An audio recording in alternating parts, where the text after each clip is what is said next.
জুলাই একটা কথা এসেছে যে জুলাই সনদের যে বাস্তবায়ন কিংবা জুলাই সনদে ঐক্যমত্য হওয়ার ক্ষেত্রে বিএনপির আন্তরিকতার চরম ঘাটতি আছে। বিএনপি সবসময় নির্বাচন করছে, কিন্তু অন্য সব রাজনৈতিক দলগুলো যারা আপনাদের সঙ্গে একেবারে দীর্ঘ সময় রাজনৈতিক আন্দোলন করছে এবং জুলাইয়ের পক্ষ শক্তি, তারা কিন্তু চাচ্ছে যে এটা একটা আইনগত ভিত্তি হোক নির্বাচনের আগেই।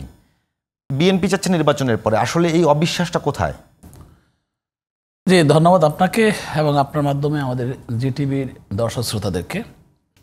আসলে জুলাই সনদটা সবার কাছে এটা গ্রহণযোগ্য। আমরা সবাই চাই একটা জুলাই সনদ বাস্তবায়ন হোক, যেহেতু আমরা গত 2024-এ জুলাই আগস্টের আন্দোলনে এদেশের মানুষ ফ্যাসিস্টকে বিতাড়িত করে নতুন একটা অন্তর্বর্তী সরকারকে প্রতিষ্ঠা করেছে এবং সুন্দর একটা সিস্টেমকে বাস্তবায়ন করতে চাই গণতান্ত্রিকভাবে। আবার নতুনভাবে নতুন একটা সরকার আসবে, তার আগ পর্যন্ত যে একটা সময় পার হয়ে গেল, এটা আসলে একটা বড় সময় পার হয়ে গেছে। আপনি যদি মনে করেন যে প্রায় 1 বছরের বেশি সময় হয়ে গেছে, কিন্তু যা কিছু করার তা কিন্তু করার অনেক সময় পার হয়ে গেছে, আর আগে করা যেত। এখন আমরা যে তাড়াহুড়া করছি, নির্বাচন করছি, এটা কিন্তু বড় কথা না। বড় কথা হলো যে সময়গুলো চলে যাচ্ছে, সেই সময়গুলো অত্যন্ত মূল্যবান সময়। সেই সময়টুকুর মধ্য দিয়ে কিন্তু আমাদের দেশের অনেক ক্ষতি হয়ে যাচ্ছে এবং দেশের অর্থনৈতিক অবস্থা খারাপ হচ্ছে, আইনশৃঙ্খলা পরিবেশ খারাপ হচ্ছে, মব জাস্টিস থেকে ভায়োলেন্সের সৃষ্টি হচ্ছে। আমি মনে করি যে জুলাই সনদ নিয়ে যতটুকু বা আমাদের গ্রহণযোগ্যতা আছে, আমরা দলগুলো যেভাবে ঐক্যমতে পৌঁছেছে, যতটুকু পয়েন্টে আমাদের দল বিএনপি যেতটুকু নিজেরা এগ্রি করেছে, আমি মনে করি এগুলো বাস্তবায়ন করতে গেলে তো আসলে বিএনপি কখনো অস্বীকার করেনি। বিএনপি সবসময় বলছে যে সাংবিধানিক যে দিকগুলো আছে সেগুলোর যে দলই ক্ষমতা আসবে পার্লামেন্টে সেখানে পাশ করে বা সাংবিধানিক ভাবে কাজ করবে।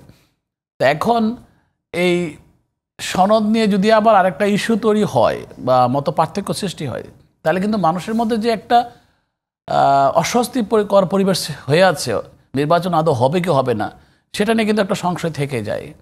আপনি দেখেন যে একটা অন্তর্বর্তী সরকার যদি 6 মাসের ভিতরে আমাদের নির্বাচন দিতে পারতো, তাহলে কিন্তু আমরা আরও এই 7 মাসকে সেভ করতে পারতাম এবং দেশ একটা উন্নয়নের দিকে যেতে পারতো নতুন একটা গণতান্ত্রিক মাত্রায়।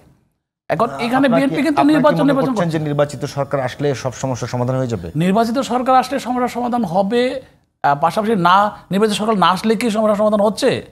আজ পর্যন্ত কোনো সমস্যার সমাধান হয়েছে? বা সংস্কার করে আমরা কয়টা সংস্কার সমাধান করতে পেরেছি, বা সংস্কারের জন্য আমরা কতটুকু মাইল ফলক পৌঁছতে পেরেছি? আমার কথা হলো এই দেশটার মধ্যে আপনাকে বুঝতে হবে আমরা সব দিক দিয়ে স্বয়ংসম্পূর্ণ না। আমাদের অনেকগুলো সমস্যা জর্জরিত আমরা আছি। এগুলো সমস্যাগুলো মোকাবেলা করে কিন্তু আমাদেরকে ঘুরে দাঁড়াতে হয়। আর্থসামাজিক প্রেক্ষাপটে বলেন, গণতান্ত্রিক প্রক্রিয়ায় বলেন, আইন বলেন, বিচার ব্যবস্থা বলেন, সব কিছু দিক থেকে কিন্তু আমাদেরকে লণ্ডভণ্ড হয়ে আছে। তো আমি মনে করি যে যেই সংস্কার বা যে কন্ডিশনালে যে জিনিসগুলো আপনার আমার দরকার, দেশের মানুষের জন্য দরকার, এটা আমরা সহজে বুঝি এবং অতি দ্রুত সেটা করা যায়। এখন আপনি যদি মনে করেন যে এটা বাস্তবায়ন করবেন নির্বাচনের আগে, তাহলে কিন্তু আপনাকে অনেকগুলো প্রক্রিয়ায় চলে আসতে হয়। এটা সাংবিধানিক অথবা আইনগত এটার বৈধতা অনেক কিছু আছে। তারপরে এইটার পরে আবার আরেকটা জিনিস আসতে পারে, পিয়ার আসতে পারে, আরেক নতুন সনদের মধ্যে এগুলো আছে। যাই হোক, অনেক কিছু প্রবলেম সৃষ্টি হতে পারে। আপনি যত কিছুই বলেন, আপনার যে বৈধতা পাওয়ার জন্য যে ব্যাপারটা আছে, সেই ব্যাপারটা কিন্তু আপনাকে চিন্তা করে কাজ করতে হবে। এখন এমনিতে আমরা টালমাটাল অবস্থায় আছি দেশটার মধ্যে, আবার নতুন নতুন প্রসঙ্গ সৃষ্টি করে আমরা তো ডিসএগ্রি করছি না, সবাই মিলে যে প্রসঙ্গগুলোকে এগ্রি করছি, সেই প্রসঙ্গগুলো যদি আপনি সংসদীয় সরকারের মাধ্যমে আপনি সেটা বাস্তবায়ন করেন, সমস্যাটা কোথায়? কিন্তু আপনি যদি এগিয়ে নিয়ে আসেন সেটা নির্বাচনের মাধ্যমে, তাহলে কিন্তু আমরা দেখা গেলো যে ঐক্যমতের বিষয়গুলো সেগুলো কিন্তু সংসদের মাধ্যমে পাশ হলে তো আপনার অনেক প্রবলেম সলভ হয়ে যাবে।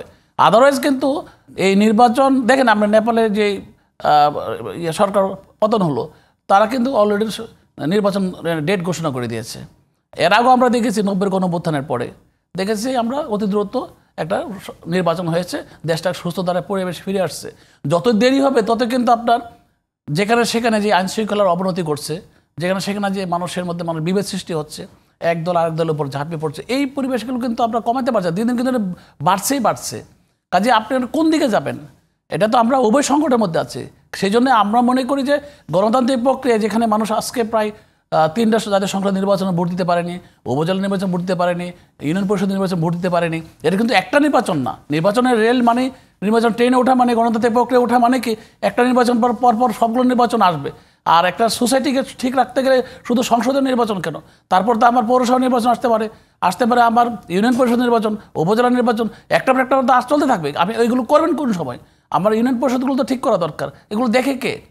সব মিলে কিন্তু একটা পরিবেশ খারাপের দিকে চলে গেছে। খালি একটা সংসদের নির্বাচন নিয়ে কথা বললে হবে না তো। দেশটাকে একটা সুষ্ঠু ধারার রাজনীতির পক্ষে আনতে গেলে কিন্তু আপনার নির্বাচন ছাড়া বিকল্প কোনো পথ নাই। এই দেশ কি সুষ্ঠুভাবে চলেনি? এ দেশ কি আগে ভালো ছিল না? ফেসিস্ট হাসিনা যে অবস্থা দেশটাকে রেখে গেছে, ফেসিস্ট যদি বুঝতে পারতো যে তার এই অবস্থা হবে, তাহলে তো সে সব কন্ডিশন মেনে দিত।